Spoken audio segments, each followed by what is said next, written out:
الشيطان الرجيم بسم الله الرحمن الرحيم كذبت قبلهم قوم نوح فكذبوا عبدنا وقالوا مجنون يزدجر فدعا ربه أني مغلوب فانتصر ففتحنا أبواب السماء بماء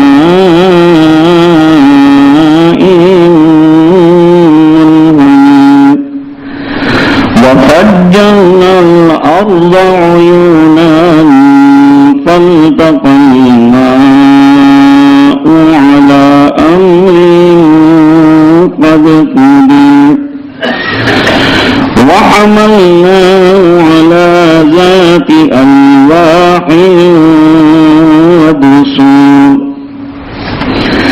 تجري بأعيننا جزاء لمن كان كفر ولقد تركناها آية فهل من مدكر فكيف كان عذابي ونذر ولقد يسرنا القرآن للذكر فهل من مدكر صدق الله العظيم.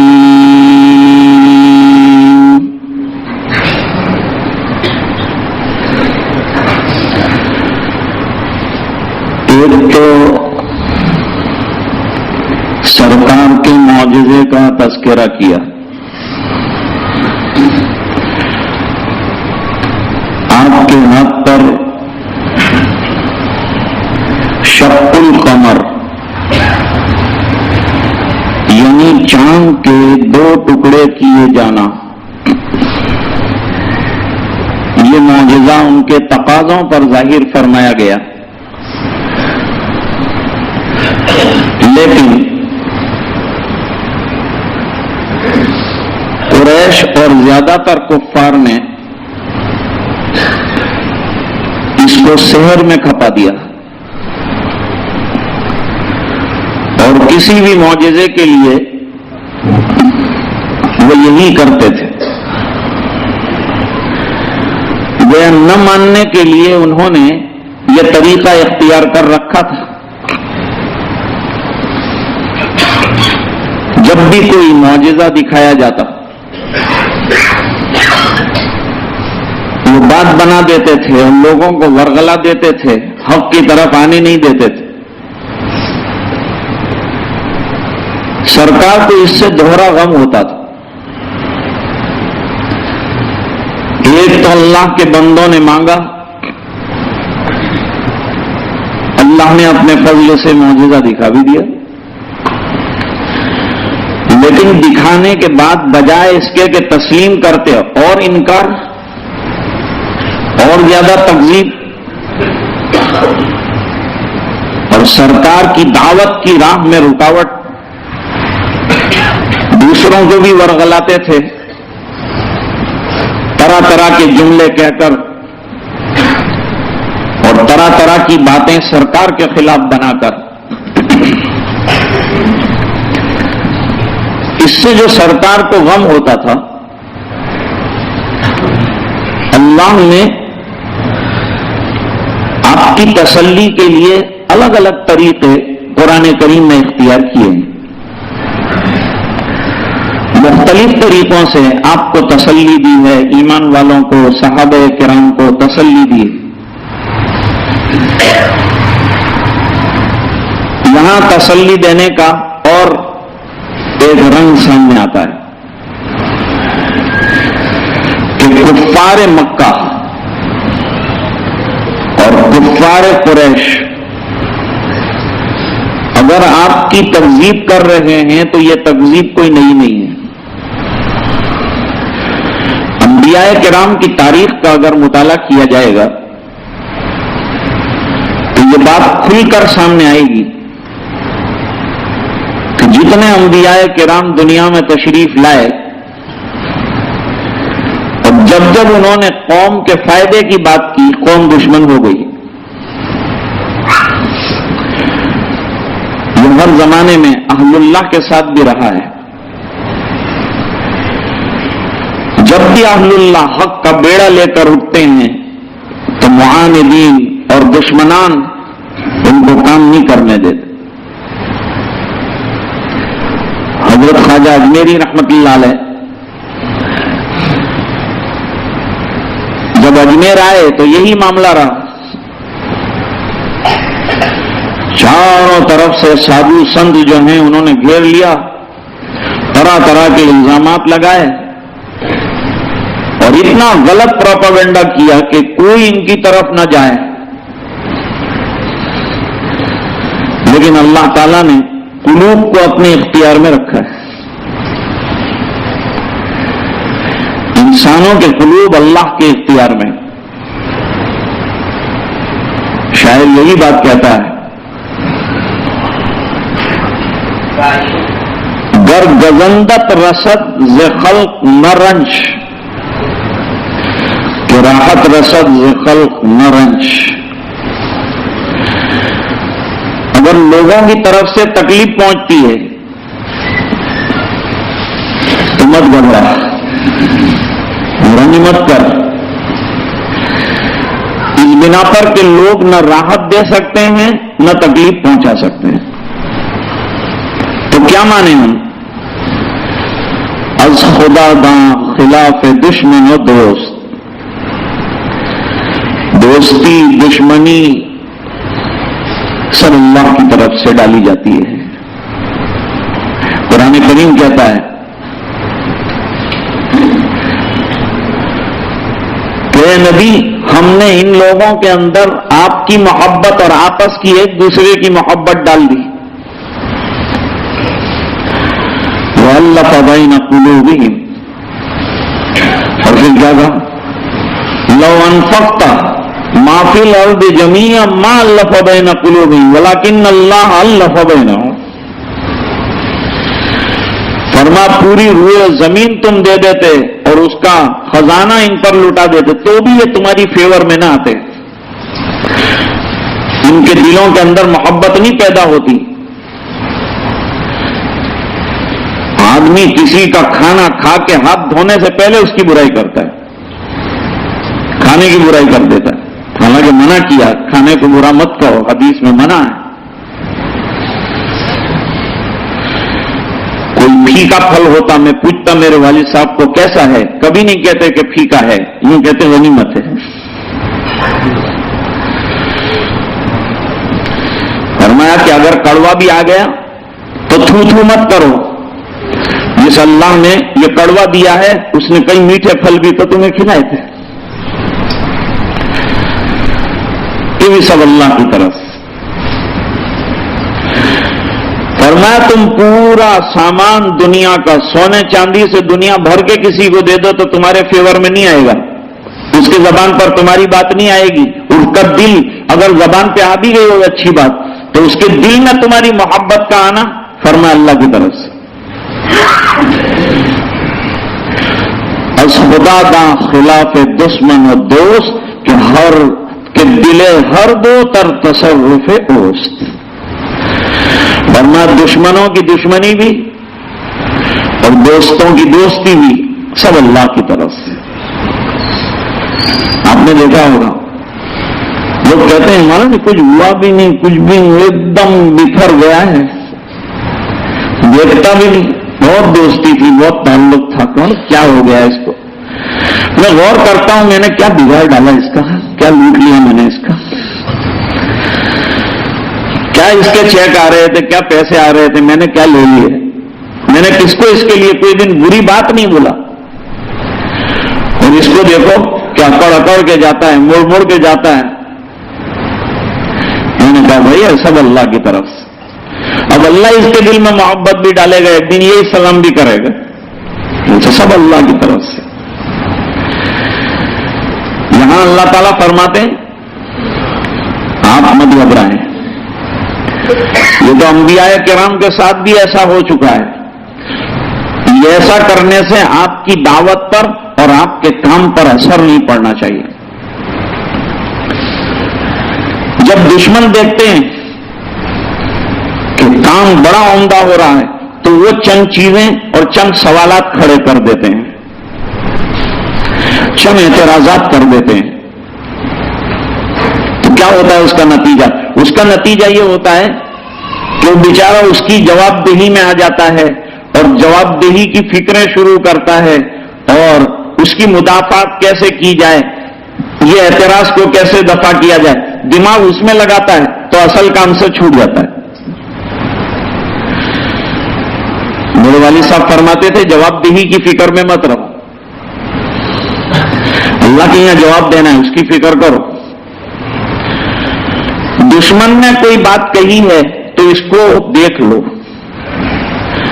اگر کوئی بات اس نے اچھی بھی کہہ دی ہے, کبھی کبھی دوسروں کو ہمارے وہ عیوب نظر آتے ہیں جو ہم کو نظر نہیں آتے. آدمی کو اپنی پیٹھ نظر نہیں آتی, تو کسی نے دیکھا, آپ غور کرو جو کہہ رہا ہے اس میں کوئی وزن بھی ہے یا یہ جو کہہ رہا ہے یہ حسد اور غصے اور غضب اور کینہ اور کپٹ میں کہہ رہا ہے. ہر آدمی اپنی زندگی کو تو جانتا ہے. مشائخ لکھتے ہیں رات کو آپ جنتی جہنمی ہونے کا اپنے بارے میں فیصلہ کر سکتے ہیں. آج کے دن اگر میں مر جاؤں اور آج کے دن کا کچا چٹھا نکالا جائے میں جنتی ہوں کہ جہنمی ہوں, یہ فیصلہ میں خود کر سکتا ہوں. وہ کیسے؟ جب سے صبح میں آپ اٹھے تب سے لے کر رات تک سوئے, تو یہ جو لمحات گزرے اس میں کیا اچھا کام کیا آپ نے, کیا برا کام کیا, کسی کو تو نہیں معلوم لیکن آپ کو تو معلوم ہے. اور کتنا مخلصانہ کام کیا اور کتنا خود غرضانہ کام کیا یہ بھی آپ کے سامنے ہے. زبان کیا بولی, آنکھ نے کیا دیکھا, ہاتھ نے کیا چھوا, پیر کہاں چلے, پیٹ میں کیا ڈالا, کان نے کیا سنا, کون سا اشارہ اچھا رہا, کون سا اشارہ گناہگاری کا رہا, سوچ کیا رہی دن بھر, کتنے اچھے عمل کتنے برے عمل, نماز پڑھی تو کیسی, سنتیں پڑھی تو کیسی, قرآن پڑھا کہ نہیں پڑھا, کتنا اخلاص تھا اس میں. سب پیرامیٹر اللہ نے ہمارے دل کو بنایا ہے. دل سب سے بڑا مفتی ہے, اس کو پوچھ لو اور پھر جائزہ لو کہ نہیں زبان اتنی باتیں غلط بولی ہے, کیونکہ جو غلط بولا ہے اس کو بھی انسان جانتا ہی ہے, جو صحیح بولا ہے اس کو بھی جانتا ہی ہے. میں آپ کے بارے میں فیصلہ نہیں کر سکتا کہ آپ کتنا سچ بولے ہیں غلط بولے ہیں, لیکن آپ خود اپنا فیصلہ کر سکتے ہیں. ہمارے حضرت حکیم الاسلام رحمۃ اللہ علیہ فرماتے تھے کہ دل بڑا مفتی ہے, کسی کے بارے میں فتوا دے گا کہ نہیں دے گا, لیکن آپ کو اپنے بارے میں فتوا دے گا اور فتوا بھی صحیح دے گا. ایک بار آپ لکھ کے دیں گے تو دنیا کا مفتی لکھے ہوئے کے مطابق فتوا دے دے, لیکن آپ کا دل لکھنے کی ضرورت نہیں ہے, خود صحیح فیصلہ کرے گا کہ یہ بات تو غلط, یہ تیرا قدم غلط, یہ تیرا ہاتھ غلط, یہ تیری آنکھ غلط, یہ تیری زبان غلط, فیصلہ دے رہے. تو فرماتے ہیں کہ اب رات کو سونے سے پہلے 2 رکعتیں پڑھو اور اپنے گناہوں کی اللہ کے دربار میں خوب معافی رو رو کر مانگو, پھر سو, تاکہ یہ رات کا حساب تو کم سے کم چکتے ہو جائے. کل آئے تو اہتمام کرو کہ پھر رات کو رونا ہے, اس سے پہلے دن کو کیا کرنا ہے سوچ لو, اور آنکھوں کا کرو استعمال تو سنبھل کر, اور بخیلوں کی طرح کرو جیسے بخیل پیسے کا استعمال کرو, اور زبان کا استعمال کرو تو سوچ سوچ کے کرو, اور کان کا استعمال کرو تو سوچ سوچ کے کرو. قدم کہاں اٹھ رہے ہیں, ہاتھ کہاں جا رہے ہیں, دل کیا کر رہا ہے, سب کے اوپر واچ رکھو, واچ. اور یہ واچ رکھنے کا حکم تو قرآن میں ہے. اللہ تعالیٰ خود ہی فرما رہے ہیں کہ تم جو کچھ کر رہے ہو ما یلفظ من قول الا لدیہ رقیب عتید، جو کچھ کر رہے ہیں تم، جو کچھ بول رہے ہیں آپ، مگر یہ کہ ہمارا ایک لکھنے والا، نوٹ کرنے والا اس کو برابر نوٹ کر رہا ہے۔ موجودہ دور میں جیسے سی سی کیمرہ لگا دیا، رات اور دن یہ کام کر رہا ہے۔ اب یہ کیمرے کے سامنے سے جو بھی گزرے گا، جو بھی ہو رہا ہے، کیمرہ اس کا گواہ ہے۔ ہم جو کچھ بھی کر رہے ہیں اللہ نے یہاں واچ رکھ دیا ہے، یہ سب فرشتے ہمارے گواہ ہیں۔ گناہ کرتا ہے تو گناہ کی جگہ ہماری گواہ ہے، جس عضو سے گناہ کرتا ہے وہ عضو گواہ ہے، اور جس کے ساتھ گناہ کر رہا ہے وہ گواہ ہے۔ آدمی ایک گناہ کرتا ہے، چار گواہ اپنے اوپر قائم کرتا ہے۔ گناہ ایک کرتا ہے، گواہ چار قائم کرتا ہے۔ سوچ لو کہ یہ چار گواہ جب میرے گناہوں پر قیامت کے دن گواہی دیں گے تو میرا بنے گا کیا؟ میں کیا کروں گا؟ میں اپنے لیے گواہی لاؤں گا تو کہاں سے لاؤں گا؟ تو عرض کر رہا تھا کہ رات اور دن محنت کر رہے تھے سرکار، لیکن یہ معجزہ دکھانے کے بعد ان کے جو کامنٹس آتی ہیں، کبھی کبھی اچھے کام کرنے والوں کے خلاف جو کامنٹ آتی ہے اس کا دل بیٹھ جاتا ہے۔ اللہ نے نبیوں کو تو بہت بڑے حوصلے دیے ہوتے ہیں، لیکن امتیوں کے لیے بھی ایک سبق ہے کہ کام کرنے والا صحیح کام کر رہا ہے اور حوصلہ شکن باتیں کان سے آ کے ٹکراتی ہیں تو آدمی کا کام ٹھپ ہو جاتا ہے۔ میرے والد صاحب فرماتے تھے جائزہ لے لینا، اور جب دیکھنا کہ واقعی میرے اندر خرابی ہے تو اس کی اصلاح کی فکر کر لینا، اور جب اصلاح کی فکر تم کر لو گے تو پھر آپ اپنے دشمن کو دعا دو گے۔ ہمارے عزیز ہیں، وہ کھانا کھلانے کے لیے بیٹھتے ہیں ساتھ، طرح طرح کی ترکیبوں سے کھانا ڈالتے ہی رہتے ہیں، کھلاتے ہی رہتے ہیں۔ تو ہمارے دوسرے دوست تھے، وہ کہتے تھے کہ جن لوگوں کو آپ جیسا دوست ملے ان کو دشمنوں کی ضرورت نہیں ہے، کہ تم تو کھلا کھلا کے ہی مار ڈالو گے، یہ بھی کھا اور وہ بھی کھا، اور کس نے کہا شوگر ہے اور کس نے کہا کہ آپ کو کولیسٹرول ہے اور کس نے کہا آپ کو پریشر ہے، تو وہ تو کھاتا ہی جاتا ہے۔ اس لیے بعض طبیب کہتے ہیں مجموعوں میں بیٹھ کر مت کھاؤ، چپ چاپ کونے میں بیٹھ کے کھا لو، کیونکہ مجمع میں آدمی زیادہ کھاتا ہے، وہ بھی کھا رہا ہے وہ بھی کھا رہا ہے، ابھی تو وہ کھا رہے ہیں صاحب نے کیسا ختم کر دیا، بھائی اور لیجئے نا، ابھی تو چالو ہے کھانا۔ ایک جگہ ہمارا سفر ہوا والد صاحب کے ساتھ، اور وہاں والوں کو بڑی محبت تھی، عقیدت تھی، تو صبح میں ناشتہ 5 جگہ ناشتے کی دعوت، جو بھی حضرات آتے ہیں جی جی منظور ہے، قبول ہے، آتے ہیں۔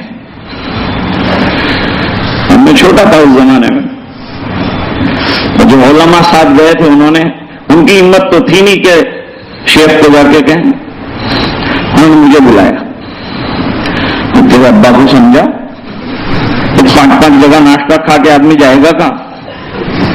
اندر سے بہت تو شوگر کے مریض ہے سب، ناشتے میں تو زیادہ میٹھا ہوتا ہے اور وہ علاقہ بھی میٹھا پسند ہے۔ تو وہ جو لوگ تھے وہ بھی میرے اساتذہ تھے، جب انہوں نے حکم فرمایا تو میں چلا گیا۔ میں نے جا کر کہا ابا آپ نے یہ 5 جو دعوتیں لے لی اور 5 ناشتے لے لیے تو کھائیں گے کیسے اپنے؟ اب دیکھو اللہ والوں کی نظر دے، کہا بیٹا اپنے کو کہاں پیٹ بھر کے ہر جگہ کھانا ہے، لیکن دعوت ہماری کرتے ہیں تو جو دائی ہوتا ہے، میزبان ہوتا ہے، وہ 25 آدمیوں کو اور بلاتا ہے، وہ لوگ کھائیں گے، ہم لوگ 1-2 لقمہ لے کے بیٹھے رہیں گے، تھوڑا سا اپنے سامنے لے کر ترتیب سے کھائیں گے، آہستہ آہستہ کھاتے رہیں گے کہ لوگوں کو یہ پتا چلے کہ وہ کھا بھی رہے ہیں، اور کھانے والے کھاتے رہیں گے تو اس کے گھر جانے سے اس کی عزت ہو جائے گی اور اس کے مہمان آئیں گے وہ کھا لیں گے۔ کس نے کہا کہ جا کے ہم بھر بھر کے کھانا کھانے کی دعوت قبول کر رہے ہیں؟ ہم نے تو آئیں گے یوں کہا تھا اور کھا کھا کے ختم کر دیں گے، یہ تو کوئی قبول کیا نہیں۔ حاضر ہوں گے یوں کہا ہے میں نے۔ تو بات اصل میں اللہ والے تو دوسروں کی دلجوئی کی فکر میں ہوتے ہیں۔ دعوت قبول نہیں کیا تو ناراض ہو جائے گا۔ 25 آدمیوں کا ارادہ کر کے بیٹھا ہے کہ میں 25 آدمیوں کو مولانا کے بہانے سے بلاؤں گا، وہ سب کا اکرام ہو جائے گا تو ہم بیٹھیں گے، اکرام ان کا ہوگا۔ ان کی تو 5 جگہ دعوت نہیں ہے جس کو اس نے بلا رکھا ہے، ان کو تو ایک ہی جگہ دعوت، وہ سب کھا لیں گے پیٹ بھر کر اور ہم بیٹھیں گے دیکھ کر خوش ہوں گے کہ کھا رہے ہیں۔ تو فرمایا کام مت روکو اپنا، اچھا کام کر رہے ہیں دین کا، اعتراضات آ جائیں اس کو برداشت کرنے کا حوصلہ پیدا کرو اور آگے بڑھتے جاؤ، آگے بڑھتے جاؤ۔ حضرت مولانا مسیح اللہ خان صاحب شیروانی رحمۃ اللہ علیہ فرماتے تھے کہ جب کشتی چلتی ہے تو چاروں طرف سے موجیں آتی ہیں، لیکن ملہ اپنی پتوار چلاتا جاتا ہے اور موجوں سے ٹکرا ٹکرا کے بھی سمجھتا ہے کہ منزل پر ان ٹکراؤ کے بغیر تو میں پہنچنے کا نہیں۔ یہی حال ہماری نمازوں کا ہے۔ جب ہم نماز کے لیے کھڑے ہوتے ہیں تو طرح طرح کے خیالات شروع ہو جاتے ہیں۔ اب یہ تو ممکن ہی نہیں ہے انسان کی زندگی میں کہ اس کو کوئی وسوسہ نہ آئے۔ اندر کچھ ہے تو وسوسہ آتا ہے۔ جو غیر ہے، جس کے پاس اندر کی مایا ہے ہی نہیں، اندر ایمان ہے نہیں، اس کو وسوسہ آتا ہی نہیں۔ اس کو شیطان کائے کو وسوسہ، کس بات کا وسوسہ ڈالے گا؟ تو وسوسوں کا آنا علامت ایمان ہے، لیکن وسوسے کے مدعا پر عمل نہیں کرنا۔ تو حضرت فرماتے تھے ایک ہے نماز میں خیالات کا لانا، باقاعدہ جو ہے اللہ اکبر کے بعد شروع کر دیا، دماغ پر بوجھ ڈالنے لگے کہ اب کیا اس کے اندر ڈسکشن نماز میں آنی چاہیے، وہ اسکرین کے اوپر لانے کی کوشش میں ہے، یہ برا ہے۔ خیالات کا آ جانا ہمارے اختیار میں نہیں، کوئی وسوسے کا آ جانا ہمارے اختیار میں نہیں۔ فرمایا خیالات کا آ جانا اور وساوس کا آ جانا ایسا ہے جیسے کہ کشتی کا منزل کی طرف چلتے ہوئے بیچ میں موجوں کا آ جانا، جیسے آ کے موجیں ٹکراتی ہے، لیکن کیا ملا اور ناخدا اپنے سفر کو موقوف کرتا ہے کہ اتنی موجوں کے بیچ میں کیسے کشتی چلاؤں؟ وہ موقوف نہیں کرتا، اس کی نظر منزل پر جیسے ہوتی ہے، اسی طریقے سے یوں فرماتے ہیں کہ نظر آپ کی نماز پڑھ رہے ہیں، کھڑے ہیں اللہ کے سامنے، اس پر رہے، اپنے کام کو کرتے چلے جائیے، ورنہ شیطان تمہیں یہ کام پورا نہیں کرنے دے گا۔ شیطان کام پورا نہیں کرنے دے گا، کیونکہ اس کو یہ بات برداشت نہیں ہے کہ بندہ اللہ کے سامنے اللہ کا بندہ بن کر کھڑا ہو اور اللہ راضی ہو کے اس کے گناہ معاف کر دے۔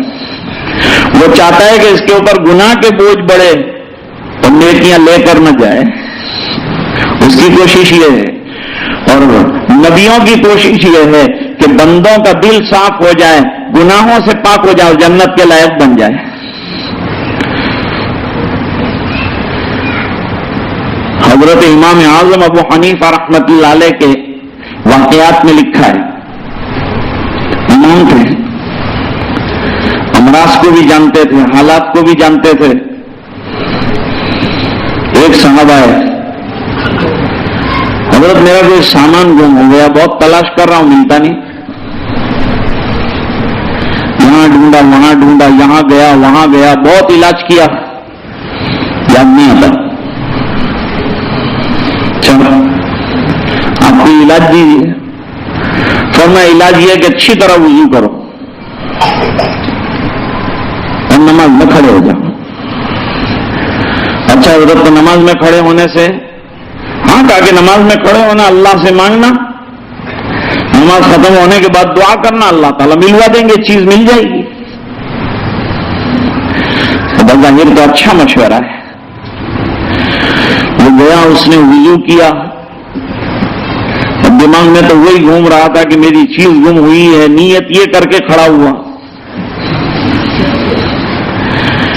اور 2 رکعت شروع کی. تو شیطان کہاں انسان کو چین لینے دیتا ہے؟ نماز شروع ہوئی کہ شیطان آیا.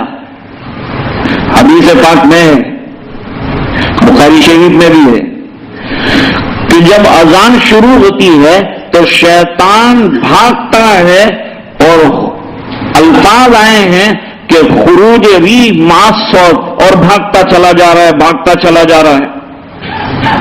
اتنی دور جاتا ہے، اتنی دور جاتا ہے کہ وہاں یہ اذان کی آواز نہیں سنائی دیتی.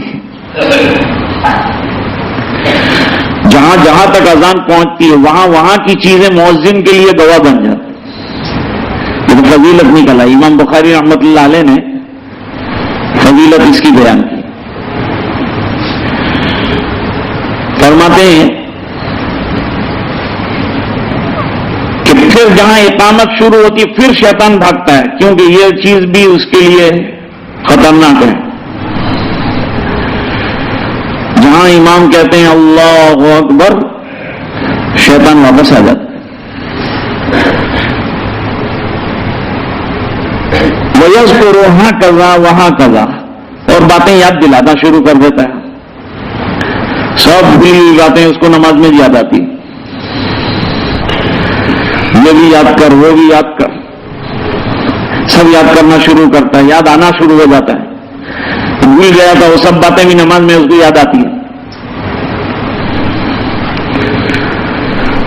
اب ایک سوال ہوتا ہے اس موقع پر، ہم نا آپ یہ اذان فضیلت والی بتلا رہے ہیں، نماز فضیلت والی ہے. اذان میں شیطان بھاگے، نماز میں آ جائے تو نماز فضیلت والی چیز ہے. یوں بتاتے ہیں اعظم عبادت اور بزرگ ترین عبادت تو نماز ہے، تو نماز میں تو بالکل نہیں آنا چاہیے شیطان کو. نماز میں آتا ہے اور اذان میں بھاگتا ہے. اس کو ہمارے مشائخ جو ہے مثال سے سمجھاتے ہیں. کیا علاقے کا غنڈہ گرد اور علاقے کا شرابی جب انسپیکٹر کی گاڑی کی آواز سنتا ہے تو بھاگتا ہے اور اس کا نشہ بھی اتر جاتا ہے، بے تحاشا بھاگتا ہے، انسپیکٹر آ رہا ہے. لیکن صدر جمہوری آتا ہے تو اس کے اوپر کوئی اثر نہیں ہوتا. وزیر اعظم آیا ہے شہر کے اندر، وہ پی رہا ہے شراب، کوئی پرواہ نہیں، ہلتا بھی نہیں جگہ پہ سے. انسپیکٹر آیا، بے قرار ہو جاتا ہے، دوڑتا ہے، بھاگتا ہے. کیا کوئی یہ سوال کر سکتا ہے نا کہ انسپیکٹر کا درجہ تو صدر جمہوریہ سے بھی بڑھ گیا؟ کہے گا کوئی؟ یہ بعض چیزوں کی بعض خصوصیت ہے. تو اذان کی یہ خصوصیت ہے تو نماز کے فضائل تو بے شمار ہیں. لیکن یہ مثال سے سمجھ میں آیا کہ یہ جزوی اور علاقائی اعتبار سے اس کا اثر ہے. تو کیا اثر ہے؟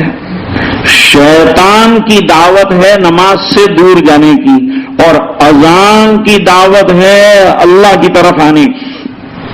شیطان کی سب دعوت اور شیطان کی سب محنت اللہ کی یاد سے دور کرنے کی ہے، اور مؤذن کی پکار ہے کہ اللہ کی طرف آ جاؤ. تو یہ دونوں دعوتوں کے اندر ٹکراؤ آ گیا، دونوں محنتوں کے اندر ٹکراؤ آ گیا. اس نے دیکھا میری محنت پر پانی پھیرنے والی دعوت دے رہا ہے تو بھاگ رہا ہے. کوشش کرتا ہے کہ نماز کے اندر آ کر پھر وسوسہ اندازی کر کے اس کی نماز کو برباد کر ڈالے. اب جب وہ رکوع میں گیا تو اس کو وہ چیز یاد آ گئی کہ میں نے فلان جگہ تلاش نہیں کیا، رکوع میں سے سیدھا گھر گیا اور جا کر تلاش کیا اور وہ چیز واقعی مل گئی.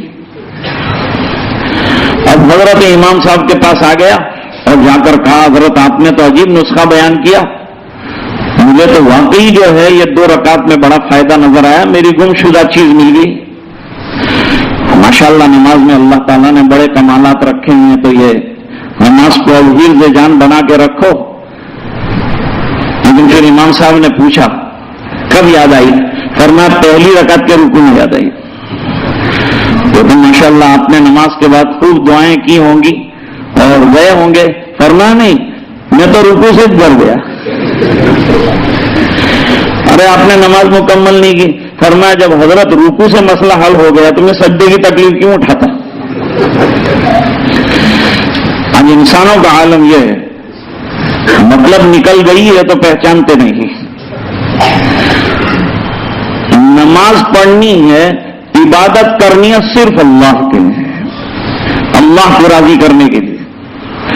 لیکن کہہ رہا تھا کہ شیطان کام بگاڑنے کی محنت کرتا ہے. جو اچھے کام ہیں ان میں شیطان رکھنے ڈال کے کام بگاڑنے کی کوشش کرتا ہے، اور سرکار اس کو دیکھ چکے تھے. قرآن کریم کہتا ہے وقال الذین کفروا لا تسمعوا لهذا القرآن والغوا فیہ لعلکم تغلبون. جب سرکار قرآن کریم کی تلاوت شروع کرتے تو مجمع آ جاتا تھا،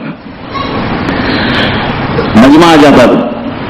لیکن ایک ظالم تھا مکے میں، وہ ناچنے والی لایا تھا. جہاں سرکار تلاوتیں کرتے اور مجمع لگتا، اس سے تھوڑی دور وہ ناچنے والی کو اشارہ کرتا کہ اب تو گانے کے ساتھ اپنا ناچ شروع کر دے. وہ ناچنا شروع کرتی، اور جو بیچارے ایسے ہی لوگ ہوتے ہیں اوباش قسم کے، وہ وہاں جمع ہو جاتے. جو سچے تھے وہ کہاں سرکار کے پاس سے جاتے تھے.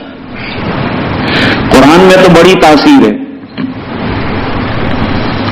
ہمارے خسر صاحب تھے، وہ ایک دن واقعہ سناتے تھے. قرآن کریم نے اللہ نے کتنی تاثیر رکھی ہے کہ پڑھنے والا متاثر، سننے والا متاثر، اور ایک ماحول بنتا ہے، ایک عجیب و غریب اثر لوگوں کے اوپر قرآن کی تلاوت کا ہوتا ہے. مصر کے اندر بہت اچھی گلوکارہ اور گانے والی تھی، عربی گانے گاتی تھی، ام کلثوم. اسی زمانے میں قاری عبد الباسط مرحوم بھی تھے. دریائے نیل کے پانی میں اللہ نے یہ خوبی رکھی ہے کہ جس بچے نے یہ پانی پیا اللہ نے اس کو قدرتی طور پر اچھی آواز دی. ایک قاری سے میری مصر کے بات ہوئی تھی کہ آپ کا چھوٹا بچہ بھی اتنا شاندار قرآن کریم پڑھتا ہے، اس کی وجہ کیا ہے؟ فرمایا دریائے نیل جو انبیاء کرام کا مورد رہا ہے، اس کا پانی کوئی بچہ بھی پی لے ہمارا مسلمان تو قرآن شاندار پڑھتا ہے. فرماتے ہیں کہ ایک بہت بڑے مالدار کے یہاں شادی تھی، تو اس نے سوچا کہ میں قاری عبد الباسط صاحب کو بھی بلاؤں، اور یہ سوچا کہ ایک گانے والی بھی عربی بہترین گانا گاتی ہے اس کو بھی بلاؤ. جیسے ہمارے یہاں شادیوں میں ہوتا ہے، ایک دن مولانا کو بلاؤ، جس دن بینڈ والے کو بلاؤ. مولانا کو پہلے بلا کے رکھو، ورنہ بینڈ کے بعد اس کو بلائیں گے تو یہ ہمارا بینڈ بجا دے گا.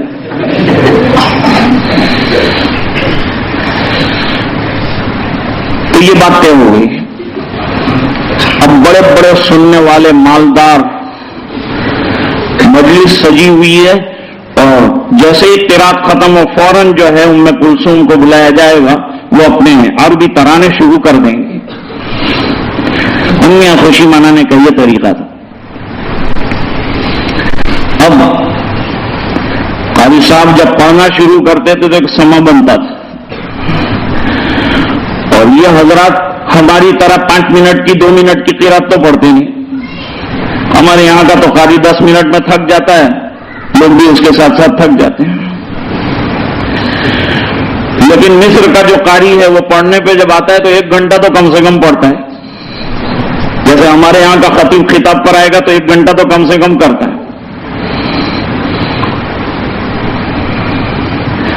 میں نے رفیع بڑیدہ کو کہا کہ بھائی آپ 10 منٹ بیان کریں. انہوں نے کہا میرا مشین 30 منٹ کے بعد چالو ہوتا ہے.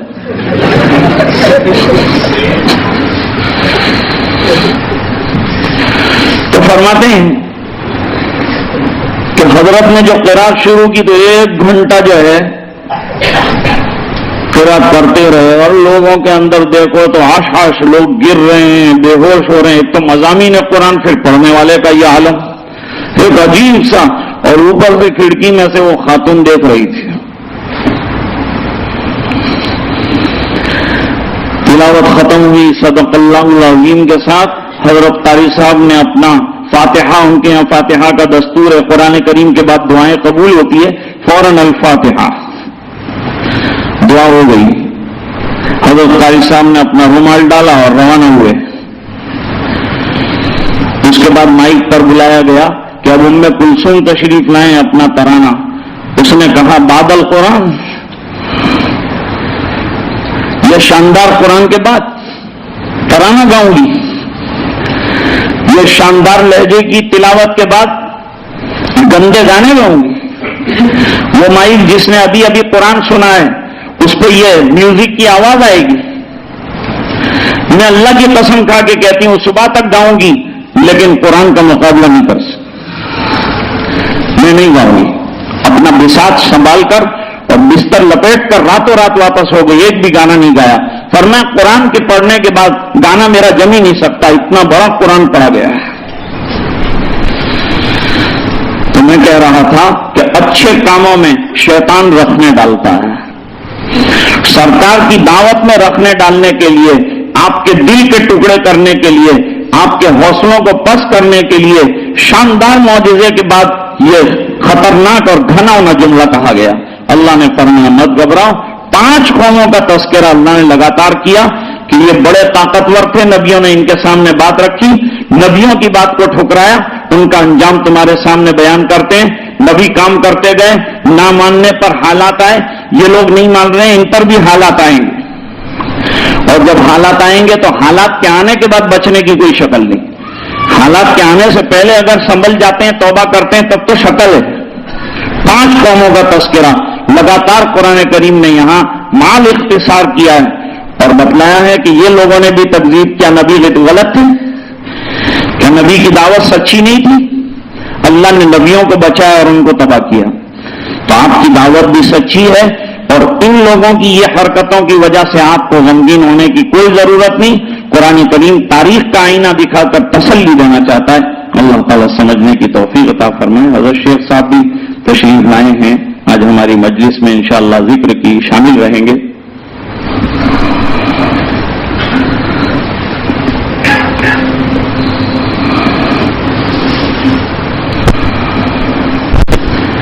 ابراہیم بھائی شیخ کا ایکسیڈنٹ ہوا ہے تو شفا کے لیے اللہ کی بارگاہ میں دعا کرنی ہے. آپ سے درخواست کی ہے کہ ان کی شفا اور صحت کے لیے دعا کی جائے. اور بھی بہت سے لوگوں نے اپنے اپنے بیماروں کے لیے دعا کی درخواست کی ہے اور جو جوار رحمت میں پہنچ چکے ہیں انہوں نے بھی دعا کی درخواست کی ہے کہ ان کی مغفرت کے واسطے دعا کی جائے. اللہ تعالیٰ جمیع قبرستان والوں کی مغفرت فرمائے.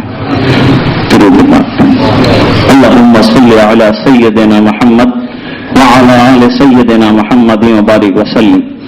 آتنا فی الدنیا حسنہ وفی الآخرۃ حسنۃ وقنا عذاب النار. قنا عذاب القبر وقنا عذاب الحشر وقنا عذاب الفقر وقنا عذاب الدین واحشرنا یوم القیامۃ مع الابرار. ربنا لا تزغ قلوبنا بعد إذ هديتنا وهب لنا من لدنك رحمة إنك أنت الوهاب.